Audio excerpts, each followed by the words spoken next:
இன்னைக்கு நம்ம பார்க்க போற சப்ஜெக்ட் மனம் எந்த நிலையில இருந்தா நமக்கு சரியான தியானம்ன்றது அமையும்ன்ற டாபிக் நம்ம பார்க்கலாம். சோ இங்க தியானத்துக்கு வந்ததுக்கு அப்புறமா நமக்கு முக்கியமான விஷயம் என்னன்னா மன அமைதி கிடைக்கிறது. மனம் எப்பவுமே எண்ணமற்ற நிலையில இருக்கும் போதுதான் அந்த பிரபஞ்ச சக்தியை உள்வாங்க முடியும். சோ இங்க இங்க ஆன்மீகத்துக்கு வந்ததுக்கு அப்புறமா இந்த தியானத்துக்கு வந்ததுக்கு அப்புறமா நீ ஒரு ஆன்மான்ட்டு நம்ம கேக்குறோம். இதுக்கு முன்னாடி இத பத்தி நம்ம பேசினதும் கிடையாது. நிறைய மாஸ்டர்ஸ்க்கு தெரியாது.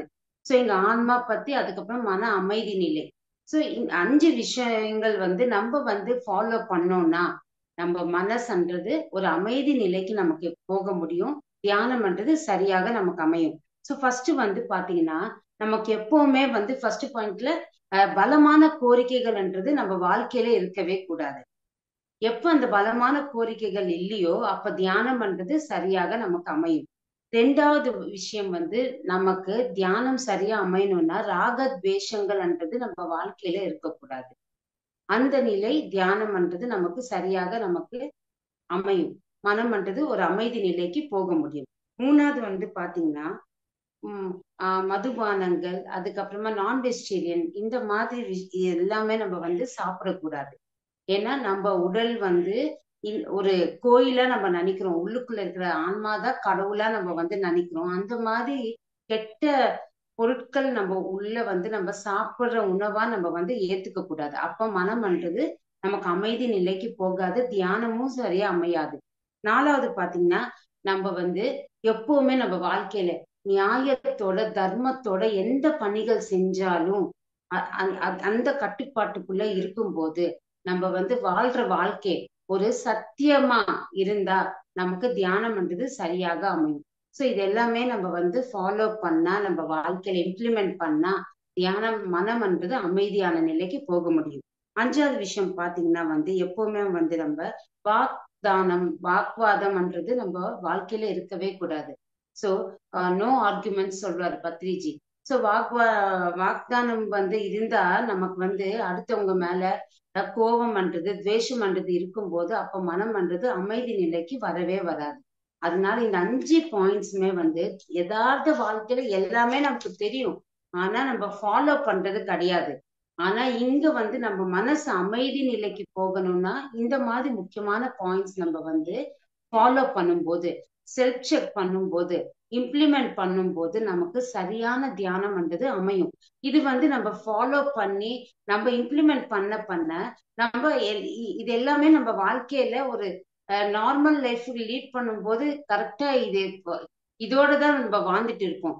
சோ பிகினர்ஸ்க்கு இது ரொம்ப இம்பார்ட்டன்ட். நம்ம இதுக்கு முன்னாடி எந்த மாதிரி வாழ்க்கையில இருந்தோம், எப்படி நம்ம மனசு அலைப்பாஞ்சிட்டே இருந்தது, இப்போ ஒரு கட்டுப்பாட்டுக்கு கொண்டு வரணும்னா நம்ம ஸ்டார்டிங்ல இந்த மாதிரி பாயிண்ட்ஸை நம்ம நோட் பண்ணிட்டு நம்ம வாழ்க்கையில இம்ப்ளிமெண்ட் பண்ணும்போது சரியான வாழ்க்கைக்கு நமக்கு வாழ முடியும். சோ உடனே தியானத்துல உட்காரும் போது எண்ணமற்ற நிலைன்றது நமக்கு வரும். அந்த பிரபஞ்ச சக்தின்றது நம்ம உள்வாங்கலாம். சோ இங்க நமக்கு ஞானம் தேவை. சோ ஞானம் தேவை. அதை நம்ம உள் வாங்கணும். அதுக்கப்புறமா நமக்கு எப்பவுமே ஒரு லேசினஸ் இல்லாம நம்ம வாழணும்னா இதுக்கு எல்லாத்துக்குமே மூல காரணம் மனம்தான். சோ நல்ல விஷயங்கள் நிறைய பேருக்கு இது செய்யணும் அது செய்யணும்ட்டு கோரிக்கை இருக்கும். சில பேருக்கு தவறான விஷயங்கள் பண்ணிட்டே இருப்பாங்க. சோ நல்ல விஷயங்கள் செய்யணும்னாலும் மனசுதான் காரணம். கெட்டது விஷயங்கள் செய்யறவங்களுக்கும் மனம்தான் காரணம். ஏன் இது நீ செய் அது நீ செய்யிட்டு நம்ம மனம் எப்படி சொல்லுதோ அதுதான் நம்ம ஃபாலோ பண்றோம். சோ இது எல்லாத்துக்குமே நம்மளுடைய மனம்ன்றது நம்ம கட்டுப்பாட்டுக்கு கொண்டு வர்றதுக்கு இந்த தியானம்ன்றது ரொம்ப ரொம்ப முக்கியமானது. பிஃபோர் மெடிடேஷன் நம்ம மைண்ட் சொல்ற பேச்சு நம்ம கேட்டுட்டு இருக்கும்போது நம்மளுடைய வாழ்க்கை சரியான முறையில இருக்காது. ஆனா தியானத்துக்கு வந்ததுக்கு அப்புறமா கொஞ்சம் கொஞ்சமா நம்ம இந்த மாதிரி சஜ்ஜன சாங்கத்தியம் நல்ல விஷயங்கள் நம்ம கேட்கும் போது உடனே நமக்கு ஓ சரி, நான் சேஞ்ச் பண்ணிக்கணும், நான் இந்த மாதிரி பிஹேவ் பண்ணணும், நான் தியானம் பண்றேன், செல்ஃப் செக் பண்ணிட்டு இம்ப்ளிமெண்டேஷன் பண்ணணும், அப்பதான் என்னோட ஆன்ம வளர்ச்சின்றது எனக்கு புரிதல் ஏற்படும் சொல்லிட்டு கொஞ்சம் கொஞ்சமா நம்ம மாறும்போது நம்மளுடைய மனம்ன்றது நமக்கு கட்டுப்பாட்டுக்குள்ள வந்துடும். அப்ப என்ன ஆகும், தேவையில்லாத விஷயங்கள் நம்ம பார்க்க மாட்டோம், கேட்க மாட்டோம், உள் வாங்க மாட்டோம். தியானத்துல உட்கார்ந்த உடனே ஒரு அமைதி நிலைக்கு போக முடியும். நம்ம காஸ்மிக் எனர்ஜின்றது உள்வாங்க முடியும். சோ தியானத்துக்கு வந்ததுக்கு அப்புறமா நீ ஒரு ஆன்மான்ட்டு நமக்கு வந்து சொல்லும் போது நம்ம வந்து ஓ நான் ஒரு ஆன்மாவா, அப்ப நான் என்ன மாதிரி நான் வந்து இருக்கணும், எப்படி வந்து நான் வந்து உள் வாங்கணும் நிறைய விஷயங்கள். இங்க பிஃபோர் மெடிடேஷன் எல்லாமே வந்து எனக்கு நான்ட்டு நம்ம இருந்துட்டே இருப்போம், செல்ஃபிஷா இருந்துட்டு இருப்போம். ஆனா இங்க தியானத்துக்கு வந்ததுக்கு அப்புறமா அந்த வண்ண ஸ்டேட் நமக்கு வந்துடும். நானும் ஒரு ஆன்மா தான், அடுத்தவங்களும் வந்து அந்த கடவுள் ஸ்வரூபம் தான், ஆன்மாவா தான் அவங்களும் இருக்காங்க. சோ அகம் பிரம்மாஸ்மி தத்துவமசி அந்த புரிதல் நமக்கு ஏற்படும் போது அங்க வந்து நான் என்னதுன்றது அங்க இருக்காது. அப்ப என்னோடது நான் எனக்குன்ட்டு அது எல்லாமே எடுத்துட்டோம்னா இருக்கிறது ஃபுல்லாவே ஒரு ஆன்மா தான். சோ அந்த ஆன்மாக்கு முழுமையா என்ன தேவை, இந்த பிரபஞ்ச சக்தியால நம்ம இந்த வாழ்க்கையை வாழ்றோம், என்ன பர்பஸ் ஆஃப் லைஃப், என்ன மாதிரி வாழ்க்கையை நம்ம வாழ்றதுக்கு இந்த பூமி மேல பிறந்திருக்கோம், அது நான் வந்து முழுமையா தெரிஞ்சுக்கிட்டு அந்த ஞானத்தோட நான் அடுத்த பிறவிக்கு போகணும். இல்ல இந்த பிரிவிலேயே எனக்கு வந்து என்லைட்மெண்ட்ன்றது எனக்கு கிடைக்கணும்னா நான் இங்க தொடர்ந்து நான் சாதனை பண்ணணும். அந்த சாதனைக்கு எனக்கு வந்து தடங்கலா இருக்கிறது இந்த மனம். அந்த மனம்ன்றது கட்டுப்பாட்டுக்கு எப்ப நம்ம வந்து கொண்டு வருவோமோ அப்ப தியானம்ன்றது சரியாக நமக்கு அமையும். சோ இங்க வந்து எப்ப இந்த பௌதிக விஷயங்கள் மேல கோரிக்கைகள் நமக்கு இருக்கோ அப்ப இன்னும் நம்ம வந்து நம்மளுடைய வளர்ச்சி நம்மளுடைய முயற்சின்றது இன்னும் வந்து முழுமையா ஆகல. எப்ப வந்து நம்ம வந்து இந்த பௌதிக வாழ்க்கையில எந்த ஒரு விஷயத்துக்கு மேல நமக்கு வந்து ஆசைகள் இல்லாம கிடைச்சா கிடைக்கட்டும் இல்லைன்னா இல்லைன்ட்டு எந்த ஒரு பொருள் மேலேயும் சரி எந்த ஒரு விஷயம் ஆகட்டும் நம்ம எதுவுமே நம்ம வந்து ஆசை இல்லாத நிலையில நம்ம வந்து அந்த நிலைக்கு வரும்போது அப்ப ஆன்ம நிலையில நம்ம இருப்போம். நம்மளுடைய ஆன்மீக வளர்ச்சின்றது ஒரு ஒரு ஸ்டெப்பா நம்ம வந்து அடுத்தடுத்த நிலைக்கு போக முடியும். சோ நமக்கு கோரிக்கைகள் பௌதீக வாழ்க்கையில கோரிக்கைகள் இருக்குன்னா சிலது இருக்கணும், கண்டிப்பா அது வாழ்க்கையில தேவை. அதுக்கு மிஞ்சின கோரிக்கைகள் இருந்தாதான் நம்மளுடைய ஆன்ம முன்னேற்றத்துக்கு தடையா இருக்கும். அதனால அங்கேயும் நம்ம செக் பண்ணிக்கணும், இந்த ஒரு கோரிக்கை எனக்கு இருக்கு, இது தேவையா தேவையில்லையா, என்னோட வாழ்க்கையில தேவைன்னா நம்ம அது கண்டிப்பா அதை அச்சீவ் பண்ணணும். தேவையில்லாத சில கோரிக்கைகள் இருக்கிறதுனால நம்ம மன அமைதி என்ற நிலைக்கு போகவே போகாது. சோ எப்பவுமே அந்த ஒரு குறைபாடுன்றது நமக்கு இருக்கக்கூடாது. அதனாலதான் பத்ரிஜி சொல்லிட்டே இருப்போம், மனம்ன்றது ஒரு நிலையானது. நம்ம இந்த தியானத்துக்கு வந்ததுக்கு அப்புறமா டைம் மேனேஜ்மெண்ட், டைம் கூட வந்து எவ்வளவு நேரம் நம்ம தியானம் பண்றோம், உட்கார்ந்த உடனே தியான நிலைக்கு போகணும்னா மைண்ட் வந்து அவ்வளவு கண்ட்ரோல்ல நம்ம வந்து இருந்தா மட்டும்தான் நம்ம தியான நிலைக்கு போக முடியும். சோ இது எல்லாமே வந்து நம்மளுடைய முயற்சி, நம்மளுடைய என்ன மாதிரி நம்ம பிஹேவ் பண்றோம் எவ்ரிடே, என்ன லேர்ன் பண்ணோம், இது எல்லாமே செல்ஃப் செக் பண்ணா மட்டும்தான் நம்ம வந்து மனசுக்கு கட்டுப்பாட்டுக்கு இல்லாம நம்ம வந்து ஒரு அடுத்த நிலைக்கு போக முடியும். சோ இது எவ்ரிடே நம்ம செக் பண்ணணும். சோ இன்னைக்கு வந்து நான் வந்து ஒரு பொருளை பார்த்தேன், எங்காவது ஒரு பிளேஸுக்கு போகணும், அதை வந்து எனக்கு ஆசை கிடையாது, நான் எனக்கு தேவைன்னா அது கிடைக்கும் இல்லைன்னா இல்லைன்னு நம்ம நினைப்போம். ஆனா நெக்ஸ்ட் டே இல்ல நெக்ஸ்ட் வீக்ல மறுபடியும் மனம்ன்றது அங்க வேலை செய்யாம நம்ம வந்து செக் பண்ணிக்கணும். செல்ஃப் செக் பண்ணாதான் நமக்கு வந்து புரிதல்ன்றது ஏற்படும். சோ இதெல்லாம் வந்து எப்படி முடியும்? சோ சாதனை பண்றேன் தியானம் பண்றேன் ஆனாலும் எனக்கு வந்து மனம்ன்றது கட்டுப்பாட்டுக்கு கொண்டு வர முடியலன்னா நம்ம முன்பிறவில நம்ம செஞ்ச சம்ஸ்காரங்கள், நம்மளுடைய கர்மாக்கள், வாசனைகள், இது எல்லாமே இருக்கும்போது கொஞ்சம் தடையாதான் நமக்கு இருக்கும். சோ சம்ஸ்காரங்கள்ல நம்மளுடைய பழக்க வழக்கங்கள், சோ அதுக்கப்புறமா வாசனைகள்னா நம்மளுடைய இஷ்டங்கள், கோரிக்கைகள், முன்பிறவில கர்மாக்கள், செஞ்ச கர்மாக்கள் ஆகட்டும் இல்ல பேசின பேச்சாகட்டும், அது மூலம் அதுவும் அதுக்கப்புறமா நம்ம என்ன மாதிரி ஞானம் பெற்றிருக்கோமோ இது எல்லாமே நமக்கு இந்த ஜென்மால கேரி ஃபார்வர்ட் ஆகும்.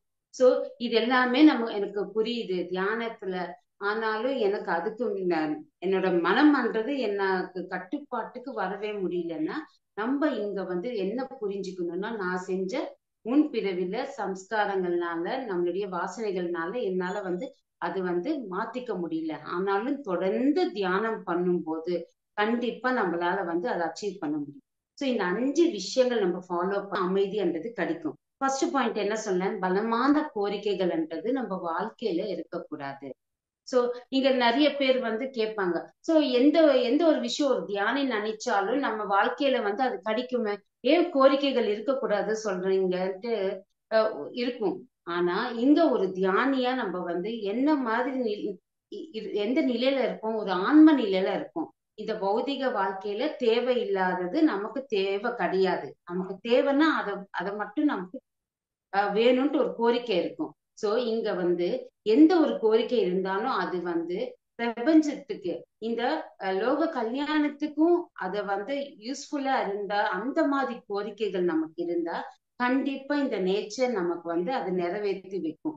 ஆனா நம்ம வந்து இந்த பௌதீக வாழ்க்கையில இந்த ஒரு கோரிக்கை இருக்கு, அந்த ஒரு கோரிக்கை இருக்குன்னா அந்த கோரிக்கை நமக்கு நிறைவேறலைன்னா தியானம் பண்றது சரியாக அமையாது. இப்ப எக்ஸாம்பிளுக்கு என்ன சொல்றாரு பத்ரிஜினா, இப்ப சின்ன வயசுல இருந்தே நம்ம வந்து ஆஹ் நமக்கு வந்து புத்தி தெரிஞ்ச நாட்கள்ல இருந்து ஒரு 4வது கிளாஸ் 5வது கிளாஸ் எடுத்துக்கோங்க. நம்ம ஃப்ரெண்ட்ஸ் கிட்ட எல்லாம் நம்ம வந்து ஸ்கூல்ல ஃப்ரெண்ட்ஸ் கிட்ட பேசுறோம், அவங்க வந்து பிக்னிக் போறாங்க, இங்க ஒரு டூர் போறாங்க. சோ அந்த வயசுல நம்மளும் வந்து வீட்டுல வந்து கேட்போம். சோ அவங்க ஒரு ஃபாரின் ட்ரிப் போறாங்க என்னோட ஃப்ரெண்டு, நம்மளும் போலாம்னா அந்த அந்த அவங்களுடைய வாழ்க்கையில அந்த பினான்சியல் ப்ராப்ளம் சில பேருக்கு இருந்தா, இப்ப போக முடியாதுமா, நமக்கு பண கஷ்டம், எப்ப முடியுமோ அப்ப கண்டிப்பா கூட்டிட்டு போறேன்னு சொல்லுவாங்க. சோ நம்ம அப்படியே வந்து அது விட்டுடுவோம். ஆனா சில டைம்ல சின்ன வயசுல இருந்து நம்ம யோசிக்கும் போது ஏதோ ஒரு கோரிக்கை நமக்கு இன்னும் நிறைவேறாம இருக்கும். அது விருப்பமா இருக்கும். ஆனா அதை வந்து நான் இன்னும் எனக்கு ஃபுல்ஃபில் ஆகலைன்ட்டு இருக்கும்போது அந்த கோரிக்கைகள் என்ன ஆகும், அதை வந்து எப்படியாவது அச்சீவ் பண்ணணும்ட்டு அது கோபமா நமக்கு மாறும் அடுத்தவங்க மேல. அதுக்கப்புறமா நம்ம அம்மா அப்பா ஏதாவது தேவை அது வந்து நமக்கு வந்து ஃபுல்ஃபில் ஆகலைன்னா அவங்க மேலயும் கோபம் பண்றது வரும். சோ இந்த தியானத்துக்கு வந்ததுக்கு அப்புறமா இந்த மாதிரி கோரிக்கைகள் வந்து இருந்தா நமக்கு தியானம் பண்றது சரியாக அமையாது. ஆனா நம்ம என்ன செய்யணும்னா, இல்ல அது நடந்தா நடக்கட்டும், நடக்கலைனாலும் என்னோட நன்மைக்குதான். சோ எனக்கு விருப்பம் இருக்கு, நான் செய்யற தியானம் பண்ணிட்டே இருந்தா கிடைக்கும் போது நான் அக்செப்ட் பண்ணிக்கிறேன், இல்லைன்னா பரவாயில்லன்ட்டு அந்த நிலையில நம்ம வாழும் போது அந்த துக்கம்ன்றது நமக்கு இருக்கவே இருக்காதுன்னு சொல்லி சொல்றாங்க. சோ அங்க வந்து நம்ம விட்டு கொடுக்கணும். கிடைச்சா ஓகே நான் அக்செப்ட் பண்ணிக்கிறேன், கிடைக்கலனாலும் என்னோட முயற்சி நான் பண்ணணும்ட்டு கிடையாது, எனக்கு தேவைன்னா கண்டிப்பா இந்த பிரபஞ்சம் கொடுக்கும். சிலது வந்து ஏன் வந்து எனக்கு அந்த பொருள் கிடைக்கல, ஏன் வந்து நான் ஒரு ஒரு பிளேஸுக்கு நான் வந்து போக முடியல, ஏன் என்னால வந்து சின்ன வயசுல இருந்தோ ஒரு கோல் அச்சீவ் பண்ணணும்னு நினைச்சேன், அது ஏன் அச்சீவ் பண்ணலன்றது அந்த டைம்ல நமக்கு அந்த பிரசன்ட்ல தெரியாது. ஆனா ஃபியூச்சர்ல நமக்கு புரியும். சோ நான் தியானம் பண்ணாலும், நான் நேர்மையா இருந்தாலும், இதனால்தான் நான் எனக்கு விருப்பம் இருந்தாலும் இது வந்து என்னோட வாழ்க்கையில ஃபுல்ஃபில் ஆகல, ஒரு நல்லதுக்குதான் இந்த பிரபஞ்சம் எனக்கு பண்ணிருக்குன்ட்டு நமக்கு அப்ப புரிதல் ஏற்படும். சோ சின்ன வயசுல இருந்து சில பேருக்கு வந்து ஒரு டாக்டர் ஆகணும், ஒரு இன்ஜினியர் ஆகணும், ஒரு டான்சர் ஆகணும், ஒரு சிங்கர் ஆகணும், இந்த மாதிரி சில பேருக்கு நிறைய ஆசைகள் இருக்கும். ஆனா அவங்களுடைய ஃபியூச்சர்ல அது எதுவுமே நிறைவேறாம இருக்கும், அதுவும் ஒரு குறையா இருக்கும். ஆனா அந்த மாதிரி வந்து அது கூட வந்து கிடைச்சா அக்செப்டன்ஸ், இல்லைன்னா இல்லைன்னு சொல்லிட்டு அங்க விட்டுடணும். அந்த மனசுல நமக்கு இருந்தா அது நமக்கு துக்கத்துக்கு போய் கொண்டு போய் சேரும். சோ இந்த தியானத்துக்கு வந்ததுக்கு அப்புறமாவும் அந்த மாதிரி நிலை இருந்தா தியானம்ன்றது நமக்கு அமையவே அமையாது.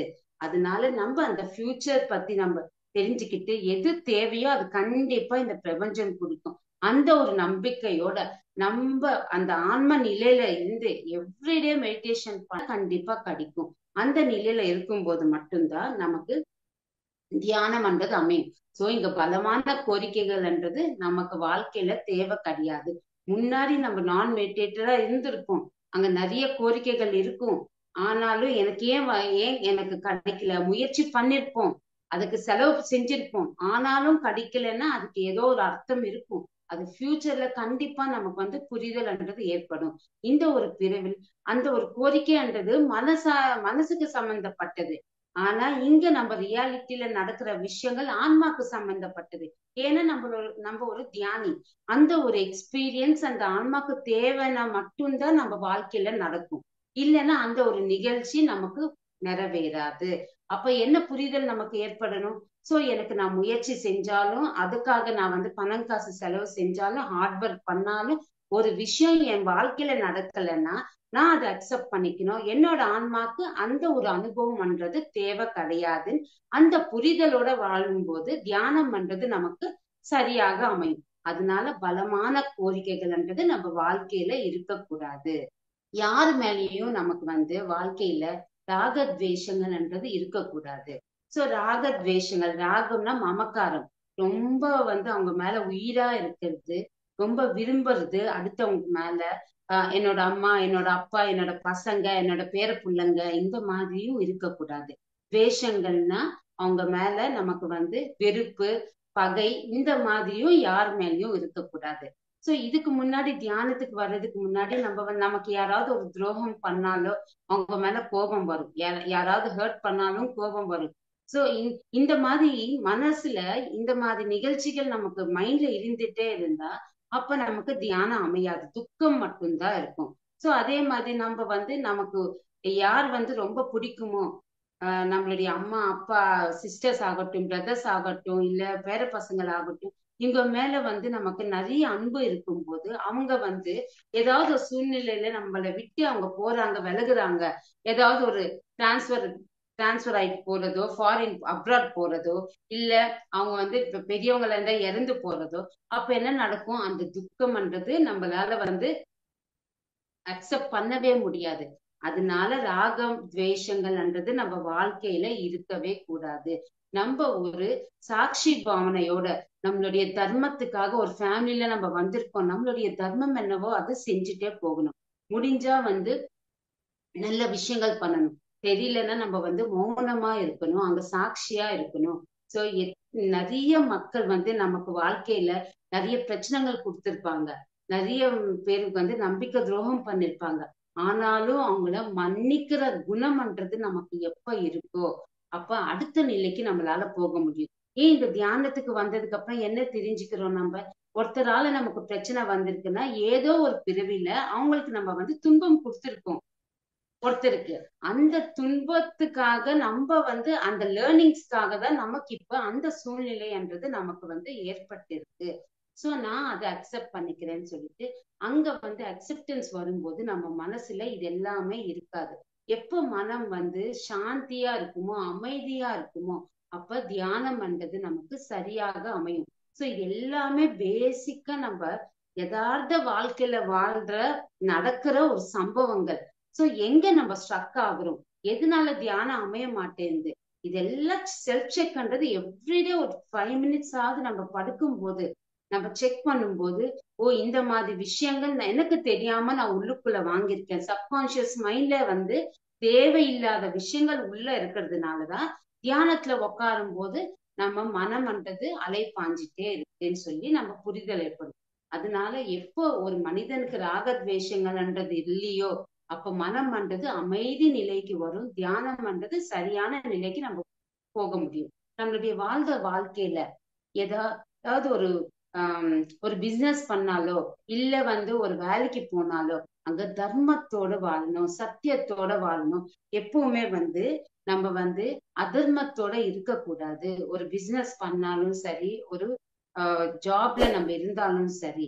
ஏன்னா அது எல்லாமே நம்மளுடைய மனசு வந்து ஒத்துக்காது. ஆன்மான்றது உள்ள இருக்கு, அதுக்கு விருத்தமா வந்து ஆப்போசிட்டா நம்ம வந்து செயல்கள் செஞ்சா அதுக்கு வந்து ரொம்ப துன்பம் கொடுக்கிற மாதிரி நம்ம வந்து அதர்மத்தோட இருக்கும்போது மறுபடியும் அந்த கர்மாக்கள் நம்ம தான் வந்து ஃபேஸ் பண்ணணும்.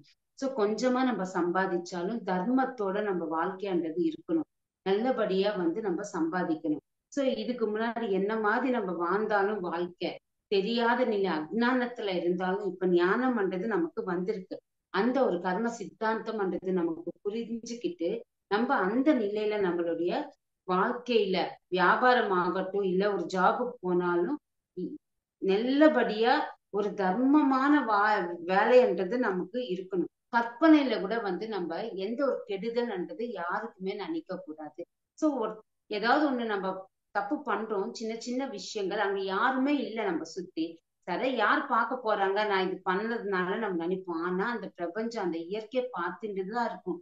அதோட தண்டனைன்றது நம்ம தான் அது கண்டிப்பா நம்ம ஃபேஸ் பண்ணிதான் ஆகணும். அதனால மனசுல கூட நம்ம யார் மேலயும் நமக்கு கோபம், துவேஷம், ஒருத்தர் மேல வந்து வெறுப்பு, இது எல்லாமே இருக்கக்கூடாது. இது எல்லாமே வந்து நம்மளுடைய மனசுக்கு தடங்கலா இருக்கும். அதனால எப்பவுமே தூய்மையா நம்மளுடைய மனம் வந்தது நமக்கு இருக்கணும். இப்போ சில பேர் வந்து காலேஜுக்கு போறாங்க பசங்க, இப்ப வந்து ரேகிங் எல்லாம் கிடையாது. ஸோ ஒரு பாஸ்ட் ஒரு 10-15 இயர்ஸ் முன்னாடி ஃபர்ஸ்ட் இயர் ஸ்டூடெண்ட்ஸ் சீனியர்ஸ் எல்லாம் வந்து ரேக் பண்றது, அவங்கள வந்து கேலி பண்றது, இது எல்லாமும் கர்மா தான். நம்ம நினைக்கிறோம் பிசிக்கல் ஃபேமிலியில பிசிக்கல் ஆக்டிவிட்டிஸ் இது ஒரு ஃபன்னா இருக்கும்ட்டு. ஆனா இது எல்லாமே செய்யக்கூடாது. சில பேர் வந்து வேலைக்கு இருக்கிறவங்க வீட்டுல வந்து சர்வன்ஸ வந்து கால்ல வந்து அவங்கள தள்ளுறது, காலால எட்டி உதைக்கிறது, பசங்களை கூட நிறைய பேர் வந்து காலால எட்டி உதைக்கிறது, அடிக்கிறது, இது எல்லாமே கர்மாக்கள் தான். நம்ம இது எதுவுமே செய்யக்கூடாது. இன்னும் நம்ம வந்து காலையில வந்து வாசல் பெருக்கிட்டு கோலம் போகணும்ட்டு போகும்போது நம்ம நம்ம வீட்டுக்கு முன்னாடி நம்ம எல்லாம் பெருக்குறோம். பெருக்கி எல்லா குப்பைகள் எடுத்து ஒரு டஸ்ட்பின்ல போட்டா அது சரியான தர்மத்தோட நம்ம வாழ்றோம். இல்ல பக்கத்து வீட்டுல லெஃப்ட் ரைட் சைடு யாருமே இன்னும் எந்திரிக்கல, யாருமே இல்ல. ஆனா அந்த குப்பையெல்லாம் வந்து அடுத்தவங்க வீட்டுக்கு நம்ம வந்து தள்ளி வைக்கிறது, இந்த மாதிரி சின்ன சின்ன விஷயங்கள் ஆனாலும் அந்த இயற்கை நம்ம பார்த்துட்டு தான் இருக்கோம். அதுவும் ஒரு தண்டனையா தான் நமக்கு கிடைக்கும். யார் பார்க்கலன்னு நினைப்போம். சோ பக்கத்து வீட்டுல தள்ளுறது, குப்பை போடுறது, ஆர்குமெண்ட் பண்றது, இது எல்லாமே கூட நமக்கு வந்து தப்பான விஷயங்கள், அதர்மத்தோட இருக்கக்கூடாது சொல்லி சொல்றாங்க.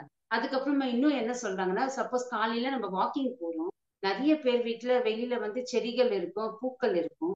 சோ பார்த்த உடனே அந்த வீட்டுல வந்து நம்ம வாக்கிங் போகும்போது யாருமே வெளியில இருக்க மாட்டாங்க. அந்த செடிகள் வந்து அந்த காம்பவுண்ட் வால்க்கு இன்னும் வந்து வெளியில தான் இருக்கு. சோ 2 பூ பறிச்சாலும் யாரும் கேட்க மாட்டாங்க. ஏன்னா அங்க யாரும் பார்க்கல. நிறைய பூக்கள் இருக்கு. ஒரு 100 பூக்கள் இருக்குன்னு நினைச்சுக்கோங்க. ஒரு 2 பூக்கள் சூப்பரா இருக்கு, எனக்கு ரொம்ப பிடிச்சிருக்கு, கொண்டு போயிட்டு கடவுளுக்கு வந்து படத்துக்கோ விக்கிரகத்துக்கோ வைக்கலான்ட்டு ஒரு நல்ல எண்ணத்தோட நம்ம அது கொண்டு போனாலும் அதுவும் கர்மா தான் பத்ரிஜி சொல்றாரு. ஏன்னா அங்க நீங்க ஏன் வந்து அது பூ பறிச்சுட்டு கடவுளுக்கு வச்சா நமக்கு நல்லது நம்ம நினைப்போம். ஆனா கடவுளுக்கு தெரியும் யார் வந்து யார் வீட்டுல அந்த விதைகள் போட்டு செடி வளர்ந்துட்டு வளர விட்டுட்டு அதுக்கு தண்ணி ஊத்திட்டு யார் வந்து அதை பராமரிக்கிறாங்க, அவங்களுக்கு தான் போய் அந்த ஒரு நல்ல தர்மம்ன்றது அவங்களுக்கு போய் சேரும். ஆனா நம்ம இங்க என்ன பண்ணோம், அடுத்தவங்க வீட்டுல அவங்களுடைய பர்மிஷன் இல்லாம, அந்த செடிக்கு பர்மிஷன் இல்லாம ஒரு 2 பூக்கள் பறிச்சு நம்ம கடவுளுக்கு கொடுக்குறோம். அதுவும் நம்ம கர்மால ஃபேஸ் பண்ணி தான் ஆகணும். இந்த மாதிரி சின்ன சின்ன விஷயங்கள் பத்ரிஜி சொல்றாரு. எங்க நம்ம தப்பு பண்றோம் யதார்த்த வாழ்க்கையில சின்ன சின்ன விஷயங்கள் தப்பு இல்லைன்னு நினைக்கிறோம். ஆனா எல்லாமே இயற்கை பார்த்துட்டு தான் இருக்கு. எல்லாத்துக்குமே அந்த கர்ம சித்தாந்தம்ன்றது இருந்துட்டு தான் இருக்கு நம்மளுடைய வாழ்க்கையில. அப்ப தூய்மையா நம்ம இருக்கணும். தியானம் பண்ணா மட்டும் கிடையாது, எல்லா விஷயங்களையும் நம்ம மாத்திக்கிட்டு இம்ப்ளிமெண்ட் பண்ணும் போதுதான் நம்ம அந்த ஆன்ம சக்தி, ஆன்ம ஞானத்தோட வாழ முடியும். எப்ப அந்த பியூரிட்டியா நம்ம இருப்போமோ, நம்மளுடைய ஆன்மா நமக்கு இன்ட்யூஷன் மூலமா நிறைய விஷயங்கள் நமக்கு கைட் பண்ணிட்டே இருக்கும். அது கிராஸ் பண்ணுறதுக்கு அந்த எனர்ஜி ஃப்ரீக்வன்சிக்கு நம்ம அடையணும்னா இந்த மாதிரி இந்த மாதிரி நம்ம வந்து நம்ம வாழ்க்கைன்றது நமக்கு இருக்கணும். சோ இங்க இந்த மாதிரி நம்ம வாழும்போது, தியானத்துல உட்காரும் போது நமக்கு ரொம்ப சாந்தமான தியான நிலைக்கு போக முடியும். போதை பொருட்கள் ஆகட்டும், இல்லைன்னா வந்து நான் வெஜிடேரியன் சாப்பிடுறதாகட்டும், இல்லைன்னா வந்து சாராயம் குடிக்கிறதாகட்டும், இது எல்லாமே வந்து அந்த ஆன்மாக்கு சரியான உணவு கிடையாது. சோ புத்தர் சொல்றாரு எந்த ஒரு போதை பொருட்களும் நம்ம வந்து எடுத்துக்க கூடாதுன்ட்டு. ஆனா இங்க பத்ரிஜி சார் வந்து எப்பவுமே வந்து நம்ம வந்து இது சாப்பிடுறது வந்து ஆஹ் இருக்கக்கூடாதுன்னு சொன்னது கிடையாது. ஆனாலும் நம்ம உள்ளுக்குள்ள இருக்கிற அந்த பரமாத்மா, உடல் தான் நம்மளுடைய கோயில், உள்ளுக்குள்ள இருக்கிற ஆன்மாதான் கடவுள்ன்றது எப்ப நம்ம வந்து உணர்றோமோ அப்ப அதுக்கு தேவையான உணவுன்றது நம்ம வந்து கொடுக்கணும் கண்டிப்பா. சோ அதனாலதான் மித ஆரம் சொல்றாரு பத்ரிஜி. அதனாலதான் சாத்வீக உணவு சொல்றாரு. வீக்லி ஒன்ஸ் ஃபாஸ்டிங் இருக்கணும்ட்டு, இல்லைன்னா வந்து 15 டேஸ்க்கு ஃபாஸ்டிங் இருக்கணும்ட்டு. ஏன்னா நம்ம சாப்பிட சாப்பிட நம்மளுடைய ஆர்கன்ஸ் எல்லாமே வேலை செஞ்சுட்டே இருக்கும். டைஜஸ்டிவ் ப்ராப்ளம்க்கு, அதுக்கப்புறமா அந்த வாயுக்கள் எல்லாமே வேலை செய்யணும், தேவையில்லாத கழிவுகள் வெளியேற்றணும். இது எல்லாமே உள்ளுக்குள்ள அந்த ஸ்பிரிச்சுவல் கைட்ஸ்ன்றது வந்து மாஸ்டர்ஸ் வந்து வேலை செஞ்சுட்டே இருப்பாங்க.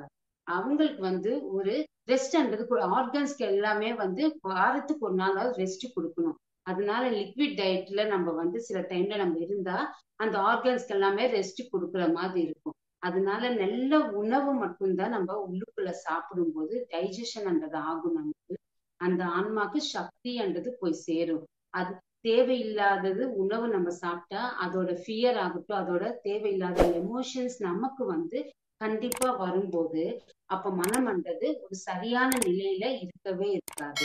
மன அமைதின்றது நமக்கு கிடைக்காது. அதனால நம்ம வந்து என்ன மாதிரி சாப்பிடணும், உணவுன்றது ரொம்ப ரொம்ப முக்கியம்.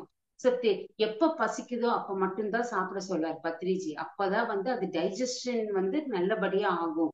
இப்போ உடலுக்கு வந்து வெயிட் கூட கூடாது. நம்ம வந்து ஒரு டைம் வந்து ஃபாலோ பண்ணிட்டு அந்த டைம்லயே சாப்பிடுறோம். அங்க பசி இருக்கா இல்லையான்ட்டு பார்க்க மாட்டோம்.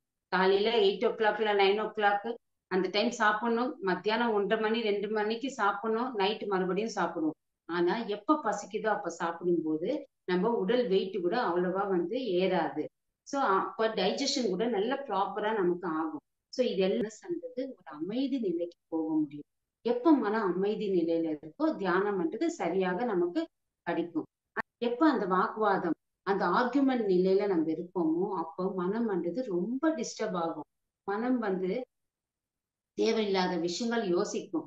ஆர்குமெண்ட்ஸ் பண்ணும்போது கோபம்ன்றது ஏற்படும். அடுத்தவங்களுக்கு ஏதாவது ஒரு கெடுதல் செய்யணும், அவங்க இந்த மாதிரி பேசிட்டாங்க, அந்த மாதிரி எனக்கு வந்து சுச்சுவேஷன்ஸ் அமைஞ்சுது, அவங்க இந்த மாதிரி என்னோட வாழ்க்கையில பண்ணிட்டாங்கன்ட்டு அவங்க மேல வந்து துவேஷம்ன்றது வரும். ஆர்குமெண்ட்டுக்கு ஒண்ணுக்கு ஒண்ணு நம்ம வந்து ஆர்கியூ பண்ணும்போது அங்கேயும் பேட் கர்மா சேரும். நம்ம ஒண்ணு சொல்றது அடுத்தவங்க இன்னொன்னு சொல்றது அதுக்கு மேல வந்து ஒன்னொன்னா வந்து ஆட் ஆயிட்டே போகும்போது கர்மாவும் பேட் கர்மா நமக்கு வந்து ஆட் ஆயிட்டே போகும். சோ இங்க யதார்த்த வாழ்க்கையில இந்த மாதிரி நம்ம இருக்கும்போது கர்மாக்கள் தேவையில்லாத கர்மாக்கள் நம்ம வந்து கிரியேட் பண்றோம். மறுபடியும் தியானத்துல அந்த கர்மாக்கள் எல்லாம் போகணும்ட்டு உட்கார்றோம். சோ இது ரீசைக்கிள் ஆயிட்டே இருக்கும். அதனால அங்க அவேர்னஸோட விழிப்புணர்வோட நான் ஏன் வந்து இந்த மாதிரி ஆர்கியூ பண்றேன். எல்லாருமே வந்து இந்த பூமி மேல வாழ்றதுக்கு பாடங்கள் கத்துக்கிறதுக்காக தான் பூமி மேல பிறந்திருக்காங்க. அடுத்தவங்க நமக்கு பிடிக்காத விஷயங்கள் அவங்க வந்து செய்யறாங்க, ஆர்கியூ பண்றாங்கன்னா அவங்க அறியாம தன்மையால அந்த மாதிரி பிஹேவ் பண்றாங்க. அதை நம்ம புரிஞ்சுக்கணும். ஏன் ஞானம் இல்ல அதனால பிஹேவ் பண்றாங்க. தப்புதான் அவங்க பேசுறதாகட்டும் அவங்க செய்யற செயல்கள் ஆகட்டும் நமக்கு புரியுது. ஆனா நம்ம என்ன பார்வையில பார்க்கணும், அவங்க அறியாம தன்மையில இருக்காங்க, அவங்களுக்கு நாலேஜ் இல்ல, மெச்சூரிட்டி இல்ல, அதனால இந்த மாதிரி பிஹேவ் பண்றாங்கன்ட்டு நம்ம வந்து அத வந்து ஆர்குமெண்டா எடுத்துட்டு போகாம அங்க வந்து ஒரு சகிப்புத்தன்மைன்றது நமக்குள்ள வரணும். அந்த பேஷன்ஸ் வரும்போதுதான் நம்மளால வந்து அடுத்தடுத்த நிலைக்கு வந்து நம்மளால போக முடியும். சோ இங்க எல்லாருமே வந்து கரெக்டானவங்க இருந்தா ஏன் இந்த பூமி மேல பிறக்க போறாங்க? எல்லாருமே சிலது கத்துக்கணும்னா சிலது கெட்டது நல்லது செஞ்சுட்டுதான் இருப்பாங்க. நம்மளும் பாத்தீங்கன்னா தியானத்துக்கு வர்றதுக்கு முன்னாடி நம்ம நான் வெஜிடேரியன் சாப்பிட்டுட்டு தான் இருந்தோம். அது தப்பு தானே. ஆனா யாருமே சொன்னது கிடையாது. ஆனா இந்த தியானத்துக்கு வந்ததுக்கு அப்புறமா சொல்றாங்க அது வந்து எல்லா ஜீவிலையும் இருக்கிறது பரமாத்மா. நம்ம எந்த ஒரு ஜீவிக்கும் துன்பம் கொடுக்க கூடாது, சைவமா மாறுங்கன்ட்டு அங்க நம்ம மாறுறோம். அங்க ஞானம் வருது, நம்ம கரெக்ஷன் பண்ணிக்கிறோம். அதே மாதிரி ஒரு டைம்ல ஆர்கியூ பண்றவங்க ஆகட்டும் நமக்கு கஷ்டம் கொடுக்கறவங்க கண்டிப்பா மாறுதல்ன்றது கண்டிப்பா வரும். அந்த ஒரு நம்பிக்கையில நம்ம யார் கூடயும் வந்து ஆர்குமெண்ட்ஸ்ன்றது நம்ம பண்ணக்கூடாது. அப்ப மனம்ன்றது அமைதி நிலைக்கு போகும். நம்ம சாந்தமா இருக்கணும். ஒரு நியூட்ரல் ஸ்டேஜ்ல மௌனமா சில டைம்ல மௌனமா இருந்தா ரொம்ப ரொம்ப நல்லது. அங்க வந்து தேவையில்லாத பாவ கர்மாக்கள் நமக்கு அண்டவே அண்டாது. அதனால வந்து அங்கேயும் அவேர்னஸோட நம்மளுடைய மனம் எப்படி இருக்கணும்ன்றது நம்ம சரி செஞ்சுட்டே இருக்கணும். சோ எப்ப மன அமைதி நிலையில இருக்குமோ அப்ப தியானம் பண்றது நமக்கு சரியாக அமையும். சோ இந்த 5 பாயிண்ட்ஸ்மே வந்து சொல்லியிருக்காங்க பத்ரிஜி. சோ மனம் அமைதியான நிலையில இருந்தா மட்டும்தான் தியானத்துல நம்ம வந்து அந்த காஸ்மிக் எனர்ஜி நம்ம ரிசீவ் பண்ண முடியும். எப்ப அந்த காஸ்மிக் எனர்ஜி நம்ம சரியான டைம்ல நம்ம ரிசீவ் பண்ண நம்ம உள்ளுக்குள்ள எல்லாமே வந்து அந்த நாடி மண்டலம் சுத்தம் ஆகிறது இல்லாம ஞானம் கூட வந்து இன்னும் பல மடங்கு வந்து ஃபாஸ்டா நம்மளால கிரகிக்க முடியும். அதுல இருந்து பேட் கர்மாவும் நமக்கு சேராது. முன்னாடி ஜென்மல நம்ம பண்ண அந்த பாவ கர்மாக்களும் நல்ல விஷயங்கள் பண்றதுனால அங்கேயும் கழிக்கப்படுது. சோ இது எல்லாத்துக்குமே வந்து காரணம் நம்மளுடைய மனம்தான். எவ்ரிடே நம்ம வந்து செக் பண்ணிட்டே இருக்கணும். என்னோட மனம் எப்படி இருக்கு, என்னோட கட்டுப்பாட்டுக்குள்ள இருக்கா, இல்ல மனம் சொன்ன மாதிரி நான் வந்து ஃபாலோ அதுக்கு அது எப்படி சொல்லுதோ அது பின்னாடி நான் போறேன்னா, அந்த மாதிரி இருந்தா அங்கேயே நம்ம வந்து செல்ஃப் செக் பண்ணிட்டு நம்மளுடைய கண்ட்ரோலுக்கு அது கொண்டு வரணும். எப்ப நம்ம மனம்ன்றது நம்ம கண்ட்ரோல்ல இருக்கோ அப்ப சரியான தியானம் வந்தது நமக்கு கிடைக்கும். ஸோ உட்கார்ந்த உடனே தியானத்துல தாட்லெஸ் ஸ்டேட்டுக்கு போகணும். எண்ணமற்ற நிலைக்கு போகும்போது நம்ம உள்ளுக்குள்ள இன்னர் ஜேர்னி பண்ணும்போது நிறைய லோகங்கள், நிறைய மாஸ்டர்ஸோட மெசேஜஸ் உள்வாங்கலாம். நம்மளுடைய முன் பிறவியில நம்ம என்ன மாதிரி நம்ம ஃபேஸ் பண்ணிருக்கோம், என்ன மாதிரி நம்ம வாழ்ந்திருக்கோம், அதோட இந்த ஒரு ஜன்மால கேரி ஃபார்வர்ட் ஆகுது. ஸோ இப்போ என்னோட சூழ்நிலைகள், நான் சந்திக்கிற நிகழ்ச்சிகள் எல்லாமே, நான் ஃபேஸ் பண்ற விஷயங்கள் எல்லாமே நான் கொண்டு வந்ததுதான். அப்ப அங்க அக்செப்டன்ஸ்ன்றது நமக்கு கிடைக்கும். அதனால மனம் வந்து எவ்வளவு முக்கியம், எது நல்லதுக்கு கெட்டதுக்கு எல்லாமே இந்த மனம் தான் காரணம். அந்த மனம் நமக்கு கட்டுப்பாட்டுக்கு வரணும்னா இந்த ஆனாபான சக்தி மெடிடேஷன்றது ரொம்ப ரொம்ப முக்கியம்.